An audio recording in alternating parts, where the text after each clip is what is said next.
Pepsi কোলার মাথা নষ্ট marketing দেখুন। কোকা কোলা যেখানে কোটি কোটি টাকা খরচ করে দর্শকদের কাছে বিজ্ঞাপন প্রচার করে, সেখানে পেপসি কোলা মাত্র কয়েক হাজার বা লাখ টাকা খরচ করে ইনোভেটিভ খুদে বিজ্ঞানীদেরকে দিয়েই সেই কাজ সেরে নেয়। কিভাবে সেরে নেয় এই ভিডিওটা দেখলে আপনার মাথা নষ্ট হয়ে যাবে। তো মূল আউটপুটটা আপনারা দেখতে পাচ্ছেন যে একজন ব্যক্তি যিনি একটা র্যান্ডম ভ্রাম্যমান ফ্রিজ ক্যারি করছেন, যার ভেতরে পেপসির ক্যান রয়েছে যাতে তিনি বিক্রি করতে পারেন।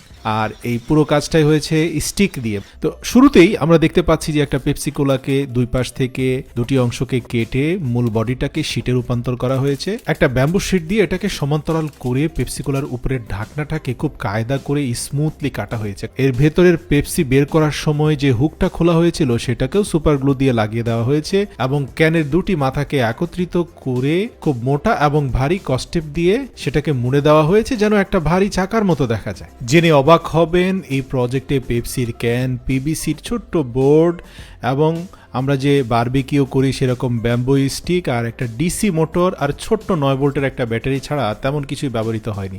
এখন একটা হিউম্যান বডির হাত পা গুলোকে এই ব্যাম্বু স্টিককে খুব কায়দা করে কেটে ছেটে মধ্যখানে ছিদ্র করে সেটাকে তৈরি করা হলো এবং সেটাকে যুক্ত করা হলো রাউন্ড শেপের ব্যাম্বু স্টিক দিয়ে। আর হিউম্যান বডিটা সাইকেল চালাচ্ছে, এর জন্য যে ফ্লেক্সিবল আর্মসগুলো তৈরি করা হয় সেই সংযোগটা স্থাপন করা হলো ছোট্ট রাবার দিয়ে, যে রাবার দিয়ে সাধারণত টাকার বান্ডেলকে বাঁধা হয়ে থাকে। এবং পুরো স্ট্রাকচারটা তৈরি হয়ে যাওয়ার পরে বেশ কিছু জায়গায় স্ক্রু ব্যবহার করা হয়েছে স্ট্রেংথ বাড়ানোর জন্য।